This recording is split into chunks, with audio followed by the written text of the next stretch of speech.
أكيد أنت مهتم تعرف إيه هي أول مجالات هتتركن على الرف، وأولهم البرمجة، لسبب بسيط هي أسهلهم خالص. أسهل حاجة يبدع فيها هي الحاجات اللي مبنية على معلومات في الكتب أو معلومات على النت زي البرمجة. لو كل اللغات البرمجة خدها من السيرفر بتاعه، يلا اصنع لي بيها الحاجة اللي العميل طالبها، خلصنا. أول حاجة هيستبدلها أي بروجرامر احترافي، غالبا كده يعني شغله هيقل.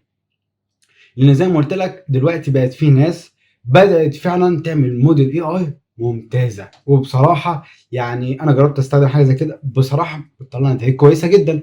وحتى لو طلبت منها تعديلات برضه بتفضل كويسة جدا، وبتعملها بالفعل بالشكل اللي أنت تطلبه. زي ما قلت لك الحاجات طبعا الخفيفة، يعني مش هيصنع لك برنامج عظيم بقى ومليان بالتفاصيل.